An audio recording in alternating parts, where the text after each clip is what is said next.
Good afternoon, everyone, and welcome to this special webcast. And I say special because as soon as I heard that Jeffrey Gundlach turned bullish on the Treasury market after being bearish and right, um, I don't feel so alone anymore. So I quickly asked him to grace us with his presence and thought process. And I'm really thrilled that on short notice he agreed to do so. Jeff needs no introduction. I'll just add, however, that Barron's did label him the new bond king all the way back in 2011. So 11 years on the throne. And Jeff, I can only imagine, is in a great mood coming out of the weekend since, in addition to bonds, he's also a bull on the Buffalo Bills. Beyond his expertise in fixed income and being the CEO of his own firm, DoubleLine, which he created back in 2009. What most people don't know about Jeff is his academic credentials. A summa cum laude graduate of Dartmouth College with degrees in mathematics and philosophy. So Jeff, spend some time with us philosophizing on your new bond math. Over to you. All right. Well, thank you, Dave. It's been one of the most brutal years for investors. And I think it's because the expectations going into the year were so different than how, particularly relating to Fed policy, so different from how they unfolded. Back a year and a couple of months ago, the 2-year Treasury yielded 15 basis points. And the thinking was that maybe the Fed would raise rates 1 or 2 times in 2022. And then the CPI turned out not to be transitory, which nobody, I think, really thought it was going to be as low as the Fed was trying to forecast. And so they went off to the races, and it was unthinkable back in February or March that the Fed would be doing consecutive 75 basis point increases. And it really, when the first time they did 50, people thought that was really supersized, and then the 75, and people talking about 100. I actually, when they did the 50 back in April or so, I really thought that they were so far behind the curve because the 2-year Treasury yield had already started to rise very rapidly. And if one of the best charts on financial markets, and you can take this back decades, is just compare the Fed funds rate to the 2-year Treasury. And the 2-year Treasury always leads the Fed. The Fed always follows the 2-year Treasury, and historically, very closely. Usually, the 2-year Treasury peaks out right about the time of the last Fed rate hike. The 2-year starts falling, and then the Fed has to stop raising rates and then start dropping them. But in March or June or April of this year, the 2-year Treasury was at 1.5, and the Fed funds rate was more than 100 basis points lower. And the momentum on the 2-year Treasury going up was even faster than the incredible momentum going down during the economic lockdown in 2020. So we actually have more momentum to the upside than we had even to the downside. So at the time, I said the Fed's so far behind the curve, and since we all know that monetary policy works with long and variable lags, I felt that they should get in sync with the market. And I almost facetiously said they should have raised rates 200 basis points at that meeting and then stopped and wait to see what happens. And I really think they would have perhaps had a better economic policy if they had done that. And it turned out in a certain sense that they sort of did that, because in just a 6-week period or an 8-week period, they raised the Fed funds rate 200 basis points with the 50 and 275s. At this point, the Fed is, I think their own word is resolute, that they're going to keep going with these rate hikes. And the 2-year Treasury is up at 429, 430 today. So it's actually sort of in sync now with what the Fed says they're going to do between now and year end or so. They're talking about maybe 125. That would put you very close to where the 2-year Treasury is. So I wouldn't be surprised if the 2-year Treasury stopped rising, because I'm not really sure the Fed's going to make it to 4.5%. And of course, the yield curve is inverted. It's been inverted for long enough now that it's not just a temporary transitory signal. The twos to tens was hanging out at about 50 basis points. It's now more at like 40 basis points. but that's a level that's historically associated with recession. And the 5s to 30s, that usually doesn't get much wider than 25 basis points, and it's 27 basis points today. And as I said, it's been there for a while. And of course, inflation is going to come down. The CPI peaked out at 9.1, the core at a few percentage points lower than that. Matter of fact, the core might not have peaked out yet, but it's more of a lagging indicator. And, so it's falling down. We have an inflation model at DoubleLine, which has been pretty good. It's fairly simplistic. It's not very good over the long term because variables, change a lot. But over the short term, we kind of have a view into about 6 or 9 months. And our model is more bearish on inflation than most. We show it going down to maybe 7% by the end of this year. And, it's in the 8s right now on the headline. And the core dropping down, well, and the headline being about 5%, maybe in a year from now. A lot of people think that inflation rate is going down to about 4% a year from now, and I'm not going to quibble about that. But the most interesting thing, and I think that one of the most important mistakes that analysts are making today, is they believe that the bond market pricing and the consensus of economists, which agree with each other in terms of the direction of the Fed funds rate and the inflation rate, they think the inflation rate is going to drop down to 2% very quickly. So it's at 8 and change on the headline. They think it's going to drop to 2, and that may happen if the Fed's overly aggressive. But the thing that I think people get wrong is the consensus believes it's going to go to 2 and then just stop there, just sit there at exactly 2%. I think the Fed says at the end of next year their median forecast is 2.1. So they agree, or they're following the message of consensus economists in the market. But when they were overly easy and the inflation rate started to go up and they'd had way too much government spending that also stoked inflation, I secretly believe, and this is just a hunch on my part, I don't have any hard data, but I think the Fed really didn't want to get the inflation rate up to 2. I think they wanted to get up to about 4. They've got this odd logic that we need to atone for our past lack of inflation sins. And since we had some years of 1.5% type of CPI, we need higher than 2% so we can average out. I don't even think that's a thing, averaging out past inflation data in the future. But I think they were trying to get it to 4%. But instead, it went to 9.1 on the headline at the peak. Well, that means the inflation rate overshot by about 500 basis points, what they were hoping for. And now they predict that it's going to go from 9. Now we're living in the 8s, and I think we're getting about an 8% year-over-year CPI on Thursday, with the core rate probably still going up to maybe 6.5%. But they think it's going to go down to 2% and then just magically stop there. Well, if they overshot by 5 percentage points and it went to 9, what logic suggests that by over-tightening and getting it down to 2%, which would be bringing it down by 700 basis points, I mean, why would you think it would just stop there? I think if you have that kind of momentum, and I don't think it's going to happen, but a lot of people are forecasting going down to 2 in the next year and a quarter. If it went down that fast, you would have to have so much momentum of economic trouble, I think, or deflationary forces, that it's very likely to go negative. And for that reason, one has to think about the price action of the bond market, the fact that the yield curve is steepening significantly, the fact that we haven't really taken out recent highs in rates. I just feel like I was very negative on bonds entering 2022. I do a webcast that I call Just Markets in the first full week of the year.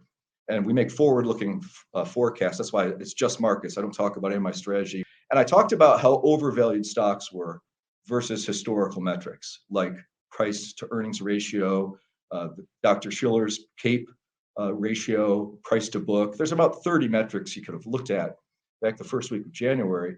And virtually all of them were top percentile of overvaluation versus decades of history. So stocks were really overvalued. So it's not surprisingly that stocks are having a bad year. But amazingly, if you do the comparison, the classical comparison of stock valuation versus 10-year Treasury valuation, the 10-year Treasury was actually overvalued versus stocks. If you just take the yield on the 10-year Treasury and compare it to the yield on stocks, kind of the inverse of the PE, stocks were actually below average valuation versus bonds. So that's pretty amazing. but not anymore, because bond yields have gone up by 400 basis points in some parts of the curve over the last year, and spreads have widened. High yield spreads were at 350 basis points. Now they're at 550 basis points. Emerging market spreads about the same thing. Investment grade corporate spreads are out probably about 70 basis points since the beginning of the year. And agency mortgage-backed securities spreads were at 175 basis points, which hasn't happened in many years. So the yields in the bond market away from treasuries are up substantially more than treasuries. So 1 year and a quarter ago, to get a 5% yield out of bonds, you had to leverage junk bonds 50%, because the yield on junk bonds was in the threes. Now you can buy junk bonds at very high yields. The spread on triple Cs, which I would not recommend, the spread on triple Cs is something like 1,100 basis points. There's yields out there all over the place of 15%. I'd worry a lot about the credit there. And we're also seeing signs of recession coming. Some people say we're in a recession because of those 2 negative quarters. I don't know. I just look for the official authorities to say it's a recession. I really don't think it matters, because with the Fed doing this tightening, we're in the vicinity of recessionary activity. Just look at the leading economic indicators, which are now -1 year over year. That's almost exactly where they were February of 2020 before COVID came.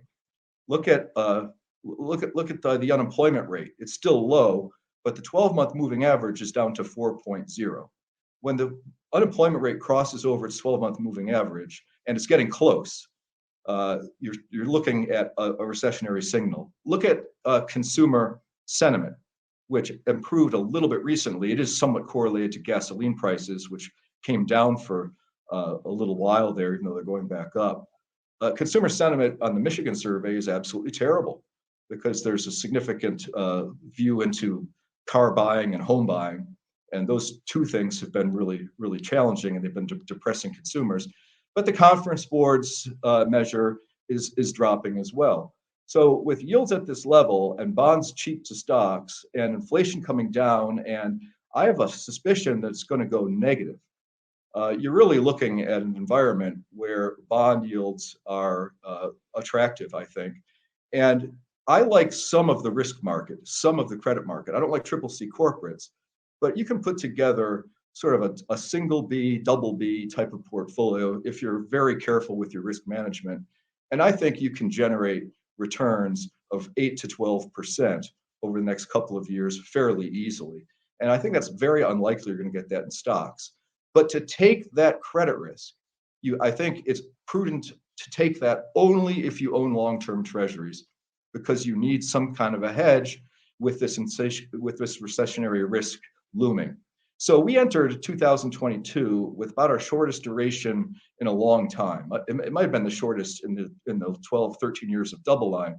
And we've been gradually extending duration now for the past few months, but got much more aggressive when the 10-year Treasury pushed towards 4%. So we've been gradually extending duration using nothing but treasuries because we need that hedge. Sort of our flagship strategy is now at the longest duration in the history of DoubleLine. And it's being done going up in credit systematically. In fact, we extended duration today with the 10-year Treasury at 396 or something like that. We bought some more, and we bought a few long-term treasuries. We're not just buying the 10-year, but it's 10 years and on out. And so this is really a fantastic environment. Not only are the Bills the best team in the NFL, but also we have bonds are actually interesting again. It's been 10 years since bonds had much to offer. Just think about what the returns of investment grade bonds have been over the past 5 years. Both the aggregate bond index and the corporate investment grade index have delivered returns of -2% per annum for the last 5 years. So absolutely nothing out of bonds, but now they're interesting. And I really think that instead of being 60-40, I think that an investor should be more like 30-70 stocks, bonds, and the bond should be this mix. So I think the Fed is now in that moment where they're just on autopilot. They are following the 2-year, but the 2-year yield isn't really going up that much anymore. And it's suggesting that a peak in Fed policy might be near. I'm using I mentioned the NFL. I came up with an analogy a month ago at an appearance to a large crowd. It just popped in my head. I had never heard anyone make this analogy. And I think it's a really good one. And then, Dave, I'll pause and see where you want to take the conversation. But I take I metaphorically think of Fed rate hikes as shots of Crown Royal. And that's Canadian whiskey, of course, Crown Royal. But the reason I use Crown Royal is there were NFL ads where there was the setting was a bar and people are in there watching the football game, and they're all drinking, and a referee comes in the full attire, blows a whistle, and he says, "Everybody, your next drink is a water," and the tagline is "Stay in the game." Well, the Fed did one shot of Crown Royal back in March, 2 shots in April, 3 shots in each of the next 3 meetings. They're going to do another triple shot, or it looks like. And I mean, have a water. I mean, slow down. I think what they're doing here, I really agree. This is a strange words to be coming out of my mouth. I agree with Larry Summers that the Fed is really being kind of reckless here. And don't forget the elephant in the room that doesn't get enough coverage. They think they're going to do quantitative tightening. So they're doing a shot with a beer. And I just think that the chance of them making it to the third quarter with this sort of a drinking regime, and i.e. Fed tightening regime, is really a pretty big mistake.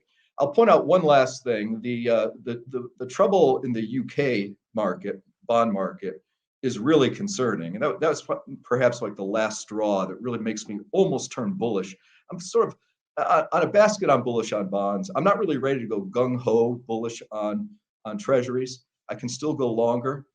But the UK situation strikes of some systemic problem. It smacks of over-indebtedness. It smacks of bad demographics, over-leveraged pension system, all of these things.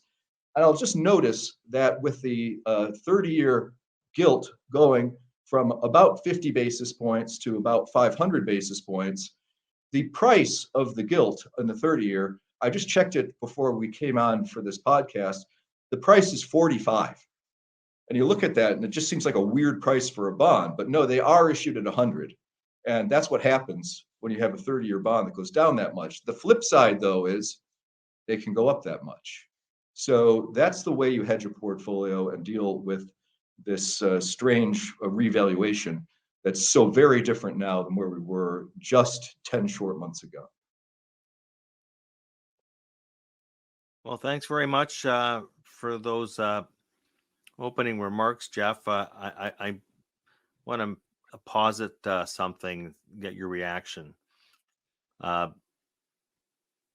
with regards to the Treasury market, because this last leg up, let's say this last, I'd say 150 basis point leg up in the 10-year has all been the real rate. Yes. Which I pin back on resetting expectations of Fed policy. Meanwhile, you've had literally a collapse in tips break-evens to call it 2.3. Yes. 5-year forwards, 2.2. I guess the Fed would say, well, these inflationary expectations wouldn't be here if we weren't doing what we're doing. But then again, the Fed does not really have control directly over the supply side of the economy. So what's happening, and it hasn't shown up in the CPI data. By the way, I'm one of those people that think that inflation is going to be below 3% this time next year. And I'm not relying on the service sector side. I'm just watching commodity prices and the US dollar and understanding what the lags are into the 40% chunk of the CPI, otherwise known as goods. They are always the swing factor on the deflation call, which I think we'll be heading into, if not 12 months, then I'd say the next 18 to 24 months. It'll look like what we had in 2009, maybe what we also had in our hands in 2002. But I guess the point I would make is, you're putting money to work. At some point, the real rate will stop going up because the Fed interest rates are cyclical. They will stop tightening. They will pause, then they will cut rates. So the real rate, well, it's going to have to come down. And at the same time, what I'm heartened about is the fact, like, if you asked me, if I had to do a trade-off, let's say we're at almost 4% of the 10-year, and I have to construct an outlook, I'd much rather see what I'm seeing, that the dominating factor is the real rate and inflation expectations are tumbling, as opposed to the real rate going down and inflation expectations rising inexorably, which I guess would be if the Fed were easing policy into an inflationary environment. So how would you, factor that in? Are you heartened? I mean, I know you're saying you Yes. talked about the economists, but the reality is that the break-evens on a 5-year and 10-year basis are barely more than 2% as it is for where inflation is going to be going from here. Yeah, I'm glad you brought, Dave, I'm glad you brought that point up, because I was remiss in not touching on that earlier, because it is a very key point. And I'd just like to amplify what you're saying, because I did a webcast less than a month ago. It was September 15th. And I put together slides and I incorporated a number of them that are really just showing graphically exactly what you're talking about. And in order to prep a little bit this morning for this podcast, I went and revisited those slides and had them updated. And the one that really kind of popped out, there were a few that popped out, and they were the tips situation that you described, the expectations that embedded in that, but more also the real yields.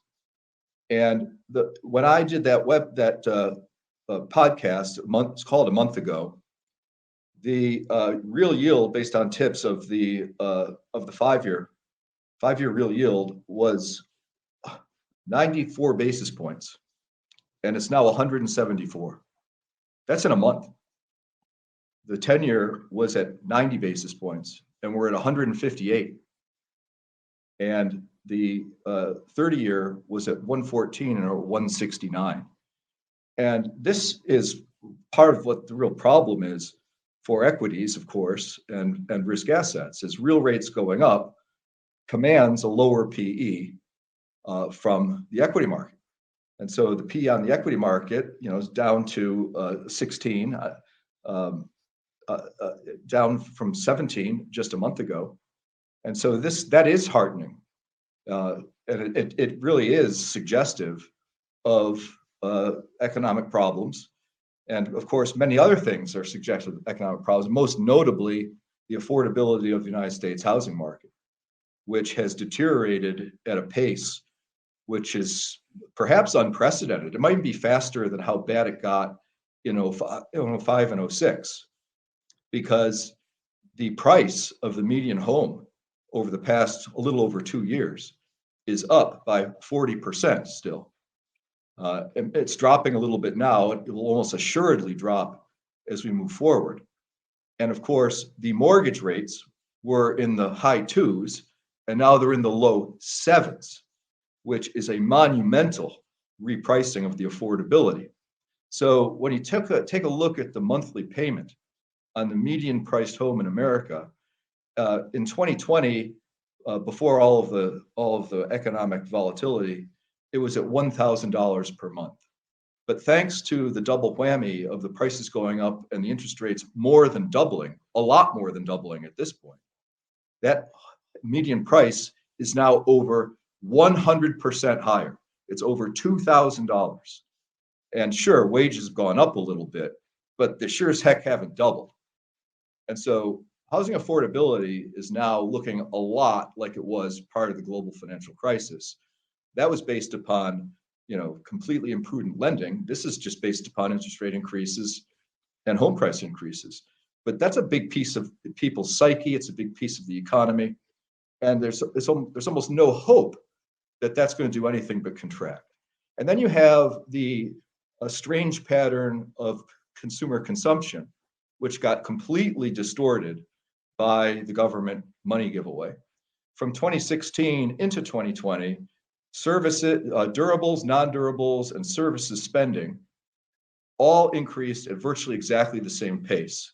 They were all on top of each other, and it was very consistent. And then the government money came, and you had an explosion of durable spending. All of those dishwashers and cars and all that stuff people were doing.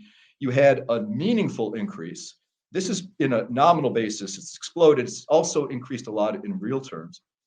And the non-durables went well above trend as well. And now we have still elevated durables way above trend that was established in 2016 and 2020. There's no way you can expect durables will be an accelerant to the economy. Non-durables, not quite as bad, but it's imprudent to look for an accelerant there. And services have made it all the way back to trend. So where's it supposed to come from is a real question. And of course, one thing that was helping the economy was all this money that was around, and you saw contractions in credit card use. But now the revolving credit use, which had been negative for a couple of years, is now very strongly positive. And I haven't seen the last month's numbers, but my intuition tells me that the use of credit cards is accelerating, which on TV, they idiotically say that's a sign of strength because consumers are borrowing because they feel good. No, they're borrowing because they need to borrow money to buy food and gasoline. And so the economy has completely shifted to, a wants-based consumer to a needs-based consumer, and everything that is just discretionary spending is assuredly under pressure. So I'm just having a really hard time figuring out where the economy is supposed to, the strength supposed to come from. Of course, the people that want to make a bullish case, they look at the most lagging indicator of all, which is employment, and they point out to the fact, the idea that there's still, the jolts came down by over 1 million, so there was a big change there, but it's still a significant ratio officially of job openings to those that are unemployed. I think those numbers are bogus. I think it is very easy to artificially inflate job openings numbers. I could post jobs for 10 distressed debt hedge fund managers this afternoon with a pay of minimum wage. Those are officially job postings, but of course they're not real jobs. So one of the easiest things to manipulate if you're trying to make the election backdrop a little bit more friendly for the incumbents is you just have a lot of bogus job postings. So I think that number is completely fictitious, and yet that's what's being leaned on. So I don't know, Dave, help me out. Where's the part of the economy that's supposed to keep things stable or accelerating? Well, you made a great point on the job openings, and my friend and Camp Kotok fishing buddy Danny Blanchflower put out a report showing that job openings have no correlation with anything, not with wage inflation, not with actual inflation. And it does actually, I got to say, bother me that we have the Fed focused on the jolts. I remember when the jolts came out, when I went into Merrill in the early 2000s, and I talked about the jolt survey on the fixed income desk, and people just shrugged their shoulders. And now it's like the jolt survey has taken on the importance of non-farm payrolls. And you got a Fed that's relying on a data series that's has it's gone through 2 cycles. To me, that's pretty dangerous. The shoe to drop on the employment side. People believe the numbers that come out. Your word bogus is actually, I think, quite right. We are going to have next year in the benchmark revisions up to 1.5 million payroll revision to the downside for 2022. The benchmark revisions haven't come out yet. Nobody talks about this. People look at these non-farm payroll numbers like last Friday and they treat them like gospel. Nobody talks about the fact, and look, I would have thought that the Treasury market would have rallied on this. And I'm going to ask you about that in a second, because a lot of the natural buyers have been scared off. But how is it so widely ignored that real GDI was revised down so substantially in the first and second quarters? Because all the bright light economists out there were saying, well, there is no recession because real GDP, those contractions in Q1 and Q2 will be revised, and GDP will be revised up to GDI. But you see, Jeff, the opposite happened. GDI got revised down markedly. When I talk to people about this, it's like they're hearing it for the first time. But this revision was a couple of weeks ago, and it means that either wages and salaries, which is where most of the revision came from, either the labor market isn't as tight as everybody thinks, because how could you have such a big downward revision to wages and salaries, or it came out of employment? And the one thing I continue to say is that, people look at these non-farm payroll numbers, they look at the unemployment rate, and they think that every job is created equally, but it's not, because the household survey is telling you a story here. Two things. Part-time jobs have been replacing full-time jobs. So you can get like 2 million employment increase in a month. It's all part-time jobs, but and the unemployment rate could go down substantially. But those are like half jobs. We're now in a stage where full-time is being replaced by part-time, and you're seeing that in the payroll survey because their work week is down roughly 1.5% at an annual rate so far this year. So companies are actually rationalizing on labor. They're just not firing anybody just yet. That could come next, but they're shifting from full-time to part-time. They're cutting hours worked. And at the same time, what's interesting is you're seeing a rising trend towards self-employment.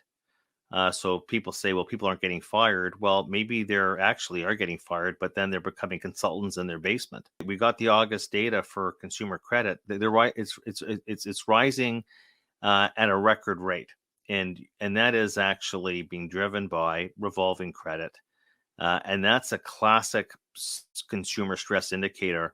I say basically, if the consumer sector is so flush with these excess savings, why are they borrowing at 18% credit card rates at a pace?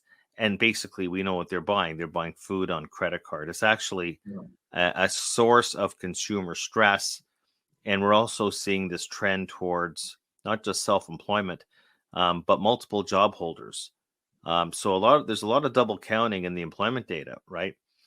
So a lot of people are taking on second and third jobs. That's classic. That is a classic transition from an expanding economy to a recessionary economy. And all I know is, and this is where I'm full square on board with, your new thought process, is that we've never seen a recession that didn't have Treasury yields going down. The question is, what's the impediment right now? Like if I told you that the S&P was going to be down 24% year to date, that we would have had credit spreads widen out a couple hundred basis points, that the US dollar was going to be up 15%.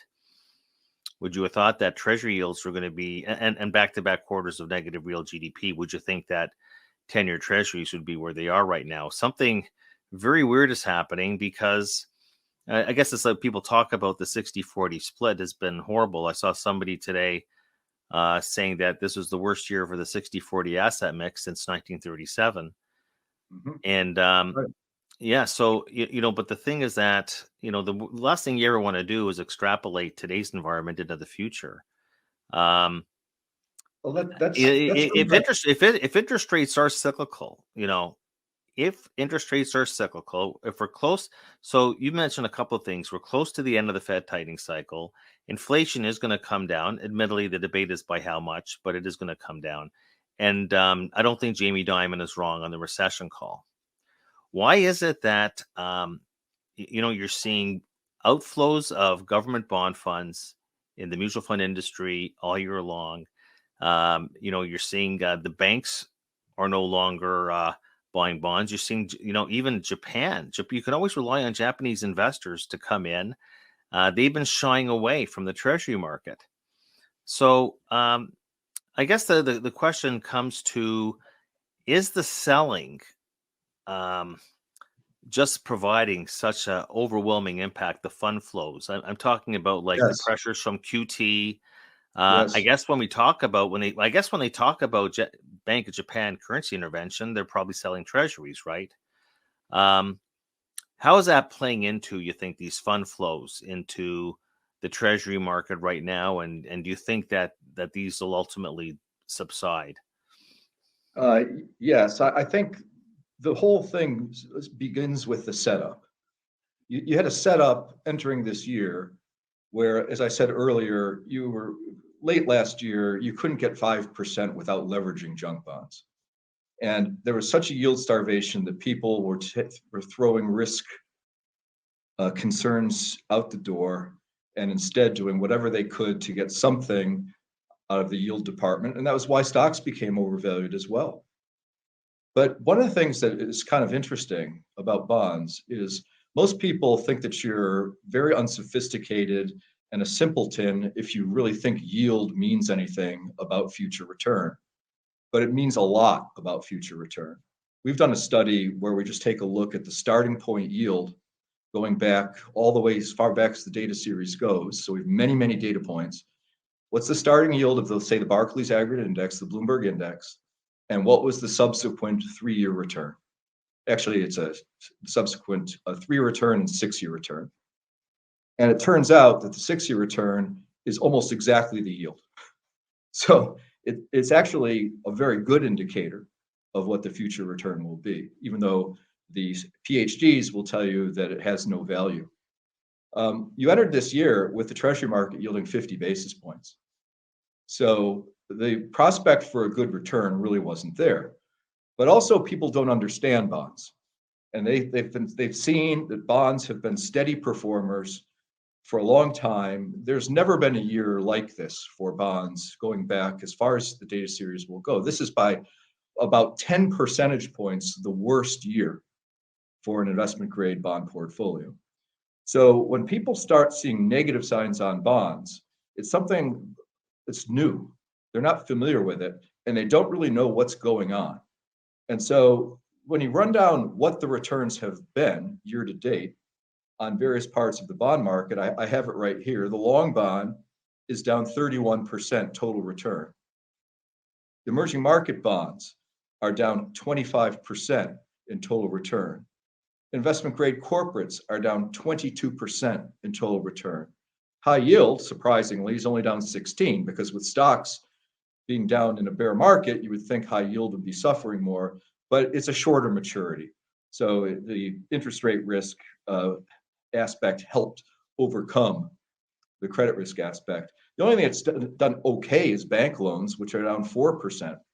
So people just don't know what to make of these returns. And they're so negative.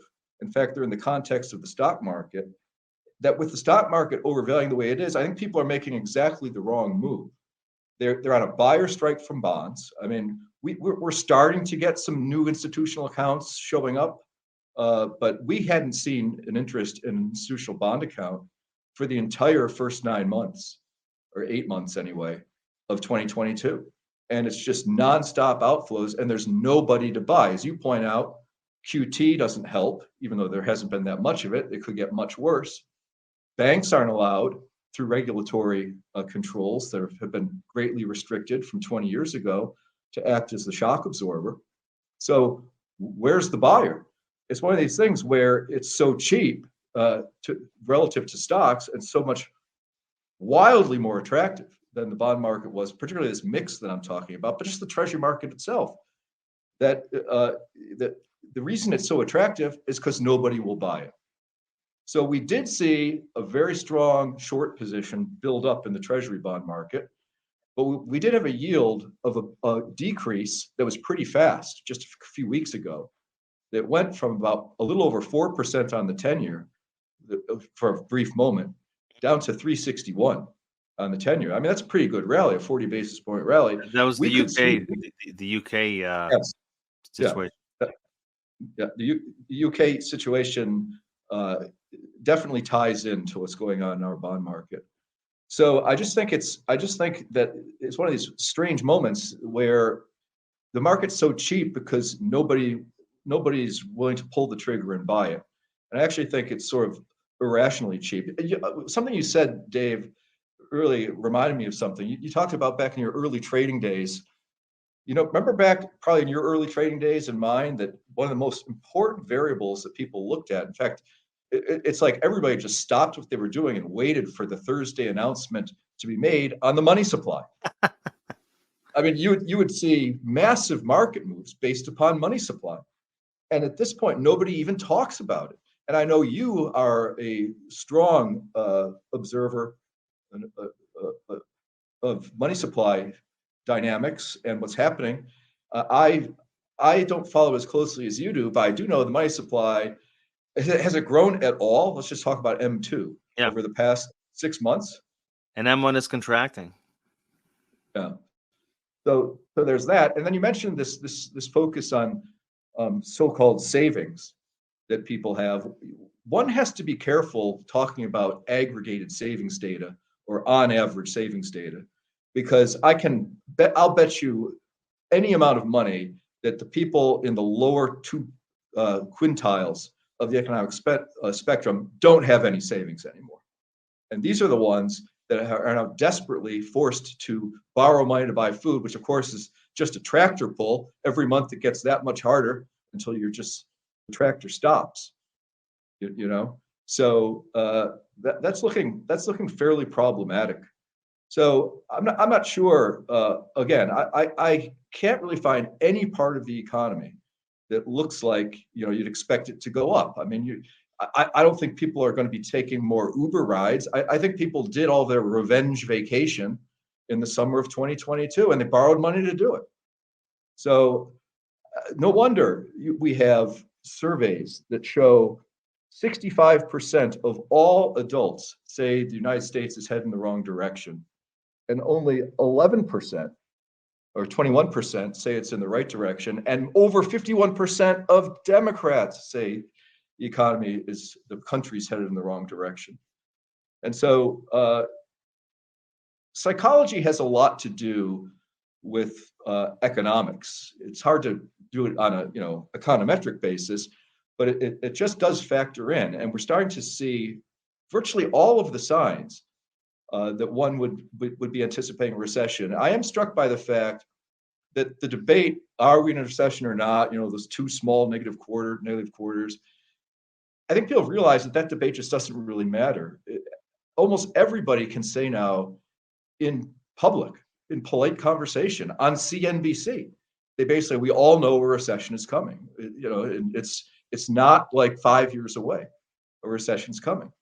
So the rally that we saw, relieving the short on the long part of the Treasury curve, if there's actually a more fundamental reason for that to be occurring, well, I wouldn't be surprised to see a 100 basis point rally in a month.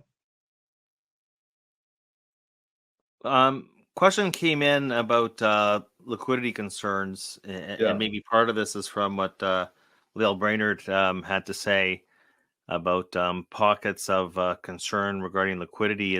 Are you seeing these issues in the Treasury market and RMBS taking place right now? And how is that influencing how you're positioning yourself? Yeah, I'm glad that question came in, because that's another chart that I've been actively looking at all year. And there's an index of liquidity/illiquidity in the Treasury bond market. And they do an analysis of kind of bid-ask spreads and the differences between on-the-run issues and those that are a little bit less frequently traded, more off-the-run issues. And that index is the worst ever in terms of liquidity. And it really feels that way. I've been doing this 40 years, and I have seen all manner of illiquid markets. I have never seen one that was this illiquid for this long. You would often get a day or a week, March of 2020, interestingly, March of 2009. Those were just disastrous months to try to move bonds. But there are days where there are multiple point bid-ask spreads in relatively good credits. And when we had the rally a few weeks ago, for a moment, the liquidity got a little bit better. And what we do during those moments is we reduce risk. We've been positioning for the last year and 2 months, basically, with just sort of every trade's an up in credit trade, looking in the less liquid markets of asset-backed securities or bank loans or junk bonds or emerging market debt. There's days when it's almost impossible to trade them. that you just don't have any buyers. And so you have to find your liquidity during the moments of slight enthusiasm. You know, we had a couple of big up days in the stock market to begin last week. And so for that short window, you actually had the liquidity. But our positioning has just been increasingly all year up in credit, up in treasuries in terms of allocations and extending duration. And we have a very long-term horizon in our strategies at DoubleLine. It distinguishes us from most in the industry. A lot of our competitors pride themselves in fixed income of being wildly tactical. So they're whipping bonds around every day. You know, they have trades that they put on for a 1 week horizon to try to make 5 basis points, a yield compression or something like this. We've never acted that way. We think you're better off, you know, not staring at the nameplate on the front of your car when you're driving on the throughway. You better look down the road a ways.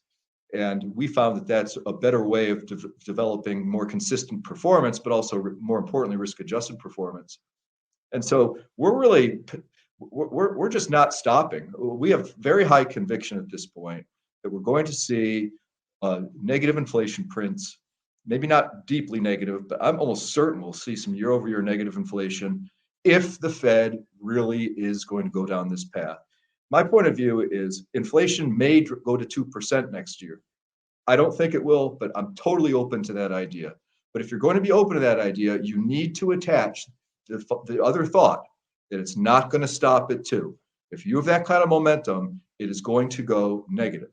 And just imagine what the Treasury market would do if we went negative on the inflation rate. I mean, it's very obvious that you would not be hanging out above 4% on the 2-year and near 4% on the long end as well. So positioning is, and you have to position again for longer term, because it is foolhardy to think that you are going to have good liquidity to buy treasuries, to sell, say, junk bonds and buy treasuries if indeed the treasury market starts rallying, because the high yield market probably won't even be able to be traded, at least certainly not the below a single B category, and emerging market debt the same way. So we have to wait for this first leg of the market to play out, and it'll be interesting to see what happens to flows to the junkier credits in the bond market. If the economic data turns, then you'll start to fall, because the numbers will start to become, you know, a 30-year gilt kind of scary in terms of return. And a lot of people don't understand bonds. And I don't know. I'm not sure who the sponsor is going to be amidst that type of scenario, at least for the first several weeks of it occurring. So it's definitely been capital preservation time. That was my number one theme, really for the past year. And I feel just as strongly now, although clearly you have less risk today because prices are lower. But we need to get through the processing of this economic negative momentum to filter through more fully, I think, to get enthusiastic about changing the strategy that I just outlined. Yeah, I think actually, you know, the first the weakness, whether it's GDI, which is basically flat, or GDP, which is spending, which was negative, that was really the food and fuel shock. Yes. And we haven't seen the effects of the rate shock just yet. That's going to be next year's story. I got some specific questions here. Specific investments about how you feel about a few things, maybe a few words on each of these. The first one is, how do you feel right now about the tips market based on your inflation view? I'm not favorable on the tips market. And what maturities do you favor most in the Treasury curve? I'm taking it 30s, but it's really a mix, and it has a lot to do with what else we're doing in our portfolios, because we have a certain overall portfolio target duration, and we can't go out there and just for our index aware investment strategies, we can't go out there and run a 15-year duration when the market's at 6.25 that we're being compared to, because even if we're just moderately wrong, our clients are going to freak out. Because if you there are people that do that. Van Hoisington notably has done very well at that, and they're very good at it. But their clients know that they can be 20 percentage points behind the market. They can also be 25 percentage points ahead of it. So with all those caveats, we have a constraint pretty much on what the duration of the new treasuries has to be based upon where we are right now, where we stand versus the comparisons. So what we're doing is a mix of 10s and 30s primarily. 20s are actually the cheapest, but they're the least liquid. Right. So it's really a mix of 10s. It's really a mix of 10s and 30s, and it's kind of half and half. So another question. This is actually very interesting.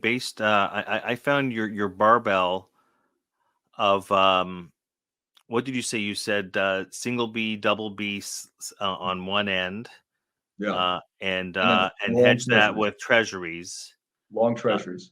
long treasuries. But well, how would you feel about other hedges? For example, shorting the major indices, the equity market, or gold. Volatility is too high to short. Okay. I think you mentioned gold. Gold usually gets brought up, and right after someone wants to talk about Bitcoin, and I use that as a proxy for cryptocurrency. And it's really fascinating that with all of the volatility in bonds and equities this year, there's been so little volatility, particularly over the last 6 months, in gold and Bitcoin. I mean, gold just sits there at 1,700. It seems like it's doing well when it's at 1,800, and it's doing badly when it's at 1,650. And Bitcoin actually is starting to look like a real currency in terms of it's not changing 20% in an hour anymore. It's not even changing 20% in a week. It's not even changing 20% in a month. It's at 20,000 plus or minus 10% all the time. I think Bitcoin, more than anything else, is you only want Bitcoin, in my mind, if you think the government's going to give money away again. And unfortunately, ultimately, they're going to. I think to fight off the consequences of what they're doing and how much debt we have, I think in the next recession there's going to be so much pain that they're going to do a money giveaway again. And unfortunately, that might be the one that is the last straw for the dollar, because every time they do a money giveaway or a quantitative easing program, and they'll probably do both again, they do it an order of magnitude greater than the last time. Yeah. So everyone thought it was wild, did a couple of trillion of QE back in the 00s, and this time they did 4.5 trillion. Everyone thought it was kind of amazing that they gave several $100s away, and then it was a few $1,000s away. Next time it's going to be tens of thousands of dollars, because that's they have a fundamentally broken system of consumer debt-based spending and government debt-based entitlement programs, and there doesn't seem to be any catalyst other than economic shock to really alter the course. And unfortunately, the economic shock will alter the course back to where we were 2 years ago. And unfortunately, that's really the big problem. And it's a problem, I think, for the dollar. I've been bullish on the dollar all year, and I'll stay bullish on the dollar until we have to do a true pivot of policy, and in which case I think the dollar will drop mightily. And for that reason, I think the next large asset allocation move, and I wouldn't advocate that one pull the trigger today. You need the dollar to really, it might be peaking out, but it's certainly still quite strong, well above 110. You might want to think about at that time changing the mix of your risk assets into non-dollar denominated assets. I've been talking about this for years. I haven't really advocated anybody do it, but it's coming. So that's just something out there be aware of. For But maybe, into which asset class overseas? well, you should really do emerging markets. They're so cheap, and you have to be selective. I mean, I wouldn't invest in China You're talking because, about stocks and bonds, or just yes, okay. both, because I think the dollar will fall. First of all, emerging markets have underperformed stocks in particular by such a massive amount, and they're at a relative valuation now, which is really a triple top. And the tops were back at the other massive peaks in U.S. equities, and they've actually slightly reversed. Emerging markets have slightly outperformed, even though the dollar has been broadly much stronger. But they're just so cheap, and if you couple that with an appreciation relative to the dollar, you could be looking at 100% of outperformance over the course of a couple of years. So I really recommend that. It's just one has to either, if you're like me, I watch every tick, so I can always do it tomorrow. A lot of people have got to make annual allocations. If there are annual allocations that are made, say at the turn of the year, and you can't do anything for another year, and I know there's some 401k plans that do that. I would actually start that non-dollar type of allocation at the turn of 2023 into 2023. I think I wouldn't go all in. I would start averaging. Yeah, well, look, when you maybe it's the classic Wall Street Journal headline that you want to fade, but when you read about these emerging markets and the assistance that the IMF and the World Bank are having to pony up, and that the Fed isn't even finished yet. So I get it. You don't want to be in a big hurry, but that could be the next big trade. And I think it's going to necessitate a break in the U.S. dollar, which, look, as Herb Stein famously said, anything that can't last forever by definition won't. But the dollar will go the way of the Fed. There's never been a Fed cycle that didn't have a pivot. So it's going to come. It's just a matter of when. And interest rates, after all, we talk about the Fed. Interest rates are cyclical. People tend to forget that the biggest inflation dragon slayer of all time, Paul Volcker, was the biggest interest rate cutter of all time. He cut the funds rate 1,200 basis points in the early 80s. And so people tend to forget. People tend to forget that, huh? It's all in bonds. I've learned this through so much experience. The starting point is everything in bonds. You start at a yield of 50 basis points and negative real rates and rising inflation.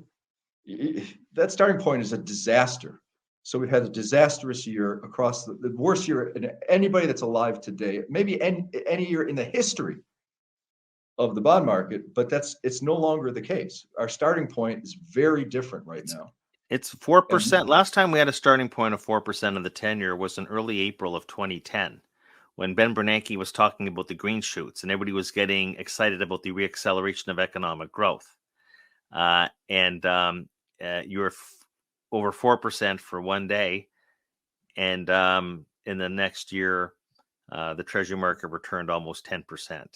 So there you have it. I remember 2011 because 95% of active bond managers underperformed an index fund in 2011 because everybody thought rates were going up. I was like one of the only bulls. But that's when you became the bond king, and you sat on the throne for over a decade. Okay, we have 3 more questions, and then we'll be done. Got a question here about your view on private credit. Where does it go from here? And where are you thinking valuations are currently in this space?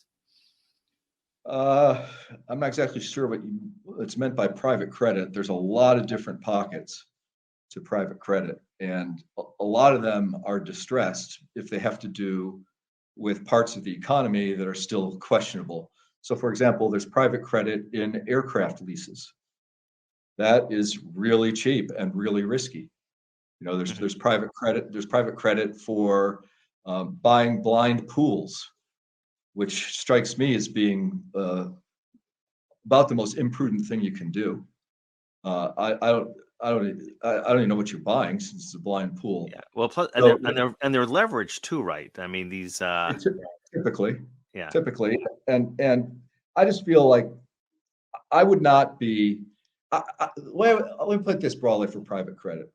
I think you should, if you want private credit, you should take a pool of cash and set it aside and buy the forced sales of people who have to liquidate their lockup funds because they literally have no money. This happened in 2008, and they sell them, and they're depressed values to begin with, but they sell them at discounts of 30, 40, 50% to the mark. So I think I would stay clear of private credit for the near term and look at it opportunistically, because by very nature you're kind of stuck once you're in there, unless you are forced to liquidate at a big discount. Yeah. Well, it's an interesting question that was posed because we just talked about liquidity, and here we're talking about inherently illiquid assets. Question on, very simply, I mean, you mentioned spread product, but you didn't mention munis. Any comment there? They reside right next to the Treasury market, ultra low default risk. Any munis you like? Any particular area, general obligation, or revenue back streams, water, Yeah, sewage? I only invest in revenue-backed munis, and munis are getting more attractive fundamentally relative to treasuries just because taxes keep going up. And so they keep getting richer, but there's a reason, because of the after-tax benefit. I don't know if you know this, but Gavin Newsom secretly raised taxes on Californians and nobody reported on it. The high bracket in California is going up to 14.4. It's already been signed into law, and that's happening. So if you live in California, California munis are definitely better than treasuries. And there's a ballot, Proposition 30, that's on the ballot. You know, we can't do anything. Our legislature can't get anything done. So you have to do everything by referendum. And there's one on the ballot here next month to increase by another 1.75. So the California interest rate would be 16.15%, non-deductible. So and if you have revenue stream bonds, they're cheap to treasuries. But I don't like general obligation bonds in major cities based upon the direction that has been going on. I just don't trust them. The way what they're doing is they're adjusting the tax code to affect wealth redistribution on a preliminary basis. You know, they're just taxing the rich, and that's not very far away from not paying the rich their principal on their GOs. It's not that far away. So we're in an environment where you have to be very mindful of this kind of event risk or political risk, because it's showing its face pretty commonly these days. Things that are being done were considered to be just fantasy unthinkable 20 years ago, but the trend is inexorable. So munis are fine as we approach year end for not big money investments, because these markets you move the market, but we're probably going to have a tax loss selling situation in the month of later in October and November. It could set records because there's losses everywhere.